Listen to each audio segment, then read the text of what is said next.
which has absolutely dominated the box office, done significantly better than analysts even projected. And now we're finding out that Snow White has officially crossed $160 million.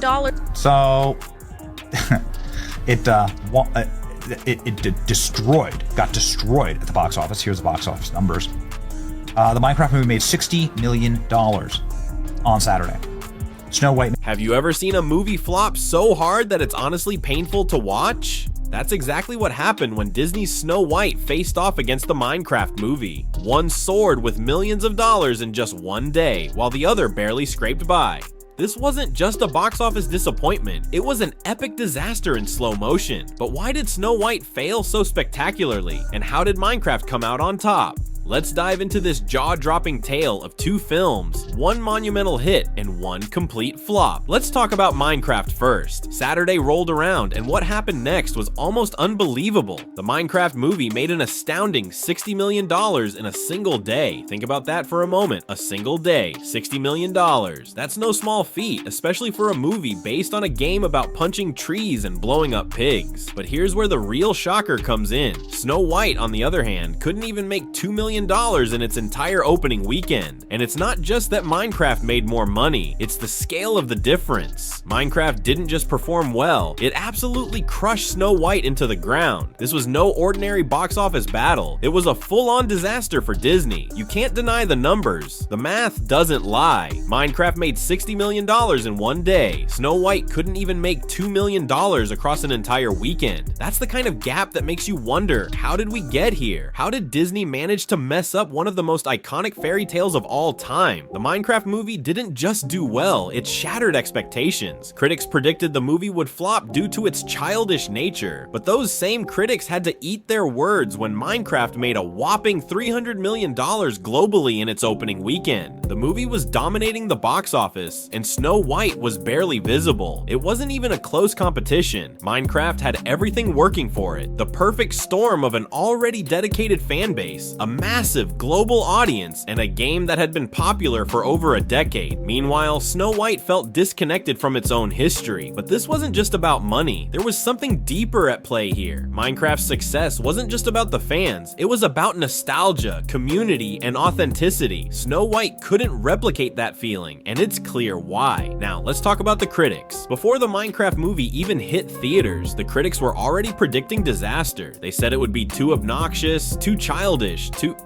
Minecraft for most audiences. But the thing is, audiences didn't care what the critics thought. The fans, true Minecraft fans who'd been part of the community for over a decade, were ready to support the movie, and they did. In fact, Minecraft blew past expectations, not just meeting them, but exceeding them. The critics were wrong, but that's not all. Let's look at how Snow White fared. When Snow White hit theaters, the response was far from favorable. The movie felt like a lecture on how fairy tales were outdated, problematic, and in need of a major overhaul. Fans were not having it. Instead of a magical reimagining of a beloved story, they were treated to a preachy mess of modern-day sensibilities shoved into a fairy tale. And the worst part, the movie seemed to act as though it was superior to its original counterpart, something the fans couldn't forgive. Let's shift our focus to Rachel Zegler, the actress who played Snow White. At first glance, this seems like it could be a perfect match. Young, talented, and ready to take on an iconic role. But what happened next? Zegler took the role of Snow White and did everything in her power to disrespect the character and its history. In interviews, she casually trashed the original Snow White movie, calling it outdated and problematic. She mocked the prince, dissed the dwarves, and seemed to think that the character's original charm was something that needed to be fixed. And then came the comments. Zegler made it clear that this version of Snow White wasn't going to be saved by the prince, a direct jab at the original story. This wasn't just a modernized Snow White, it was an entirely new take, and fans were furious. How could they disrespect one of the most iconic fairy tales of all time just to make a point?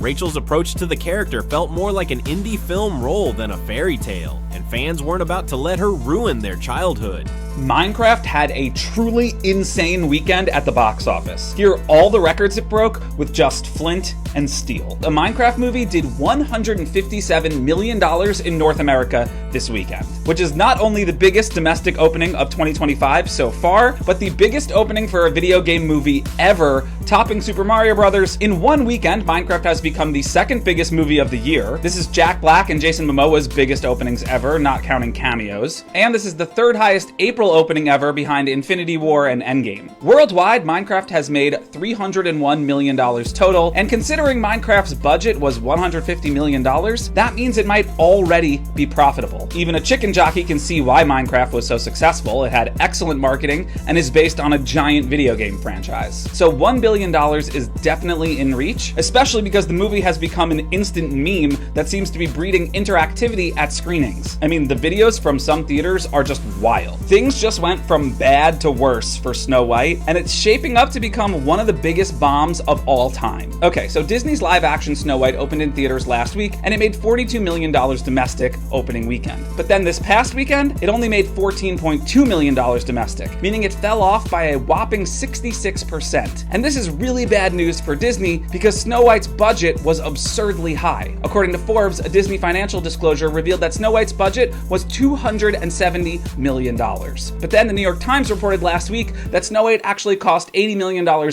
more than what Disney claimed. Conventional Hollywood wisdom states that movies need to gross 2 times their budget at the box office to turn a profit because of the cut movie theaters take, as well as marketing and other ancillary costs. Which means Snow White would have to get to about $700 million in theaters, and so far it's made $143 million total worldwide. And so if Snow White doesn't grow legs, that means it could possibly lose hundreds of millions of dollars in theaters. I'm a narcissist. The original cartoon came out in 1937, and very evidently so.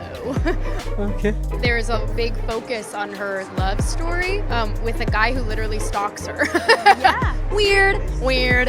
And then it became like, I will elbow everyone out of the way to play the part. That people will assume is a love story just because like we cast a guy in the movie, right. Andrew Burnap. All of Andrew's scenes could get cut. Who knows? It's Hollywood, baby. I say, if I'm gonna stand there 18 hours in a dress of an iconic Disney princess, I deserve to be paid for every hour that it is streamed online. And we absolutely wrote a Snow White that is not going to be saved by the prince. She's not going to be saved by the prince, and she's not going to be dreaming about true love. She's dreaming about becoming the leader she knows she can be.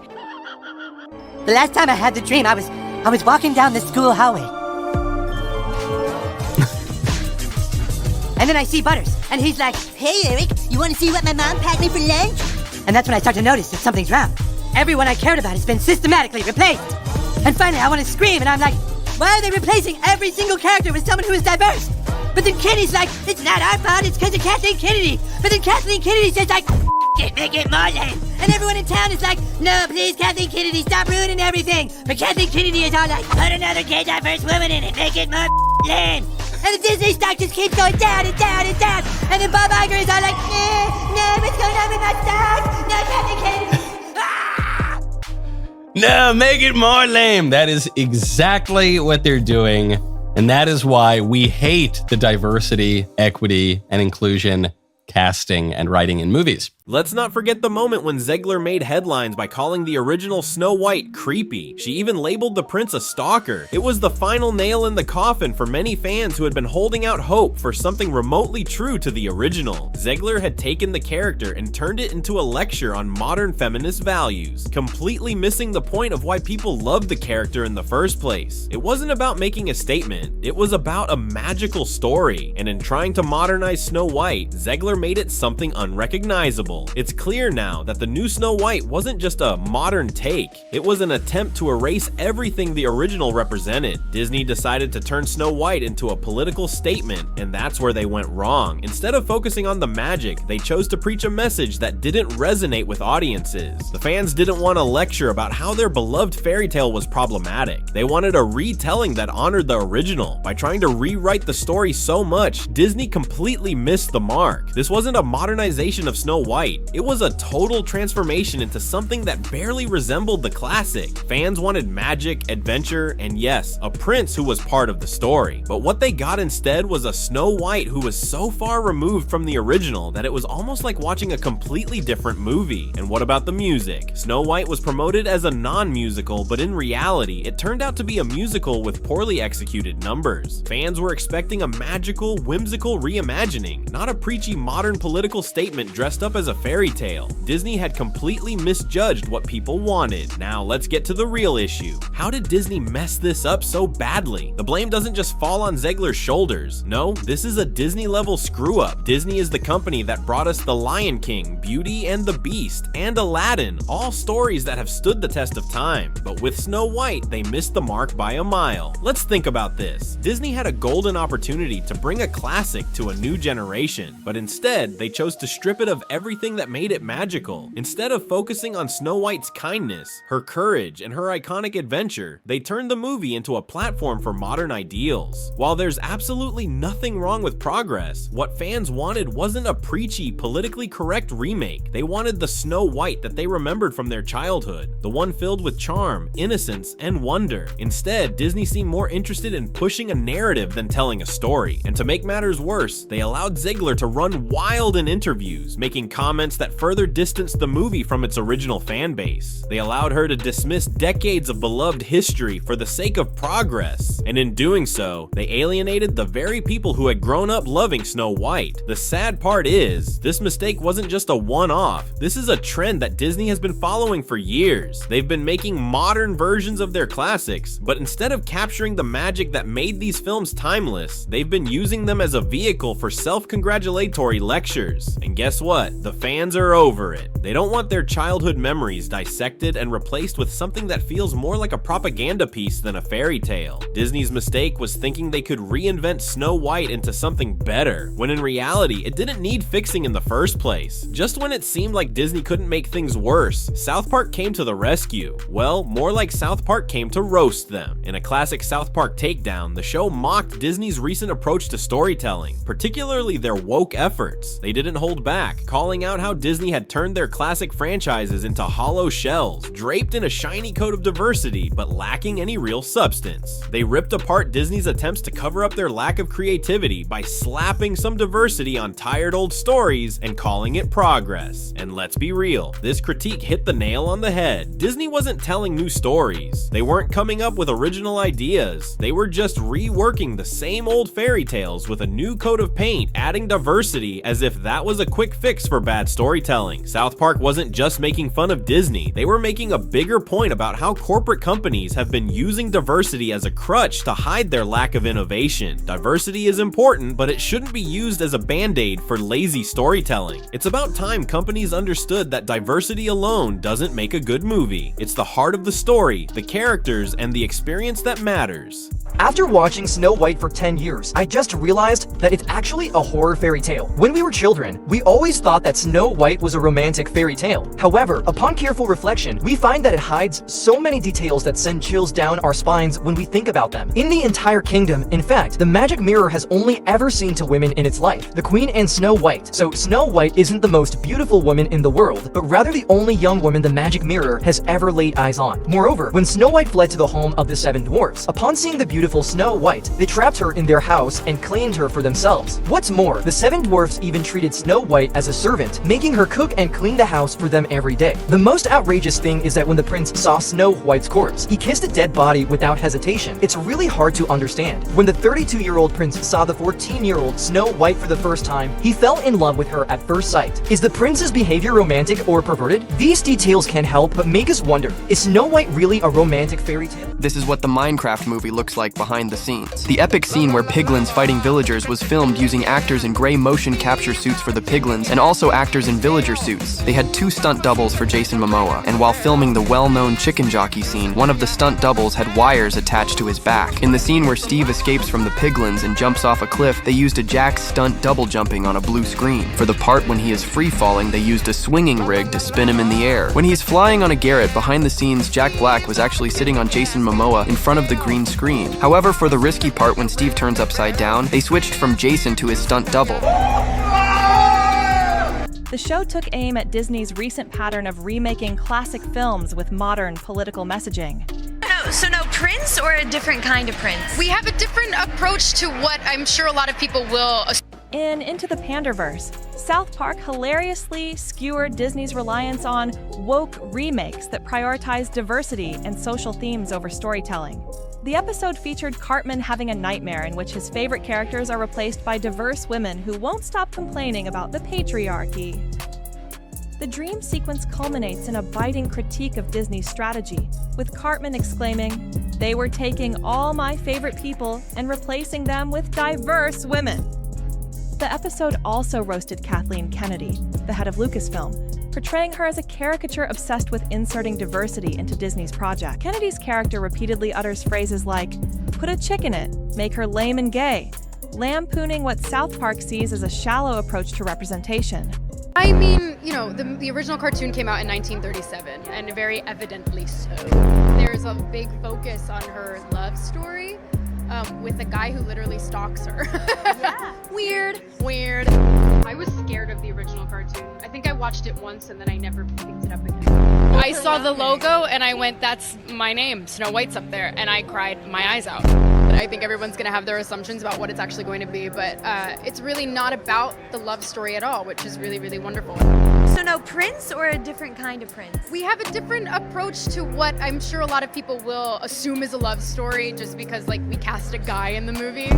And to everyone who hates when I win, the winged victory came to the Louvre in pieces, and people still line up to see her. And I can only hope that despite my flaws, and despite my cracks and my breaks, and there are many of them, that at every premiere and everything I do, people will wait in line to see. Meanwhile, Minecraft stayed true to its roots. It didn't try to be something it wasn't. It didn't shove a political agenda down the viewers' throats. It simply was what it was, a fun, chaotic, and engaging adventure. And that's why it succeeded. It didn't try to reinvent itself. It just stayed true to what it was all about. Pure fun, and in doing so, it proved that sometimes staying authentic is the key to success. Now, we arrive at the most cringe-worthy moment of all, Rachel Zegler's TikTok at the premiere. Yes, after all the drama, after all the fans turning on the movie, after the empty theaters and angry critics, Zegler still managed to make things worse. How? By filming a TikTok video as if she had just won an Oscar.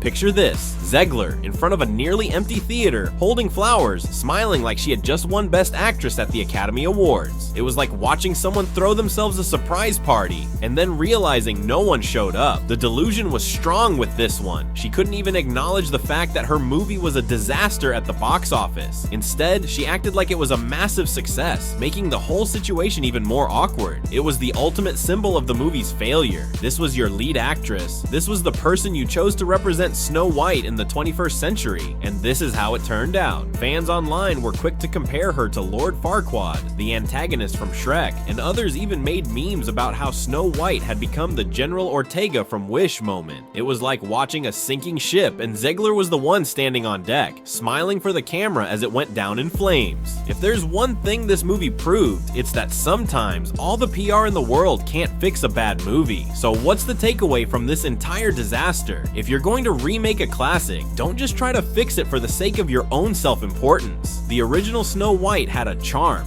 a magic, and a story that has stood the test of time. You don't need to tear it down and rebuild it from scratch just to make it better. Maybe, just maybe, you should respect the original and honor what made it great in the first place. In the end, Minecraft won not because it was the better movie, though it was fun, but because it stayed true to its roots. It wasn't trying to make a statement, it was just trying to entertain, and that's where Snow White missed the mark. Disney got caught up in the idea that they could somehow fix the fairy tale, and in doing so, they alienated the very people who loved it in the first place. And as for Rachel Zegler, she had a golden opportunity to play one of the most iconic characters in cinematic history, but instead of respecting the role, she used it as a platform for her own personal agenda. That's a mistake that will stick with her for a long time. The next time someone tries to modernize a fairy tale, maybe they'll think twice before trying to fix what isn't broken. After all, sometimes a classic is a classic for a reason.